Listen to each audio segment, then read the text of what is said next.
part of the season called bud burst, and it's really quite interesting because last year bud burst was 1 month earlier. Now it's a whole month later. So when you look up, you can still see brown twig-like structures for vines. Last year that would have been verdant green everywhere. So it is quite interesting for you because you don't usually see bud burst and the initial phase of growth. So you can see how many buds, and every time you look at a bud, that potentially is at least one bunch of grapes. So when we go around, I'll talk to you all about the process of growing it, and we'll also get into how we make it. We'll then come back into the tent and you'll taste it, and we'll share a conversation about that process in particular. Just a couple of things. We're still in the keep space, distance, and all of those COVID notes that we're all well used to.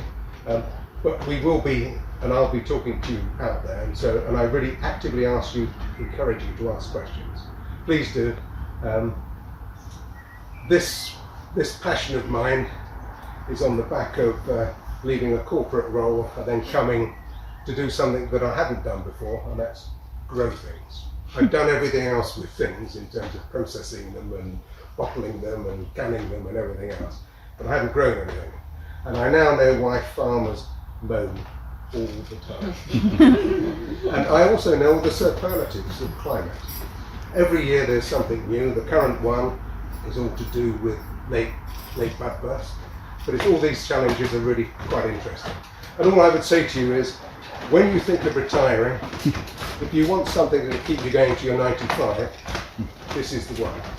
Because I'm already 13 years into my retirement, in parenthesis, having planted this. So it keeps you going and hopefully fit.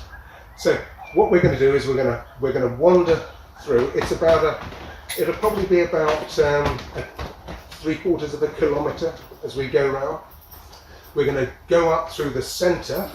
The slope here is, so north is that way, and in fact the slope is north-south, corner to corner. The top of the vineyard is at 90 metres, the bottom's at about 45, so it's a decent slope. That slope means that when the sun comes round, it can penetrate into all the foliage to ripen our grapes. So the season, remember, harvest for us probably will be the second week in October this year. So this ain't Italy, and it's not the sort of south of France, but on a sunny day with a blue sky, it's still pretty contact. So without saying it, the only other aspect is it's a vineyard. And it's a very, very wired vineyard. So everywhere that you go, you've got end posts with trellis wires. So please just keep vigilant as you're walking around. We also have a real diversity of fauna and flora out there. That means that we've got insects. It means that we've got bunnies that dig holes that appear overnight that I may not have even seen them, so just keep vigilant.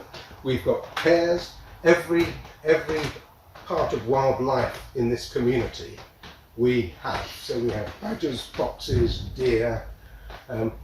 Sometimes it's like a safari park out there.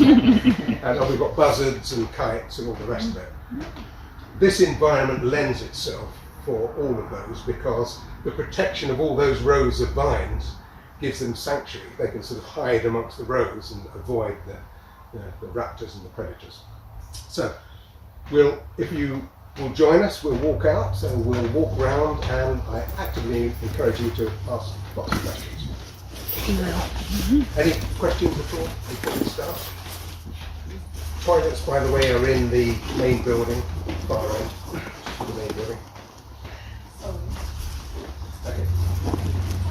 Come on, folks, let's go for a cross. What does it work?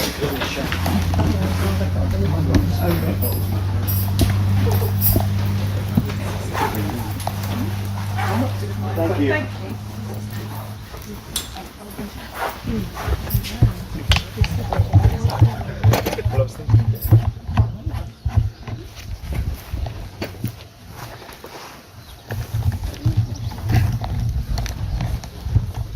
But we're going to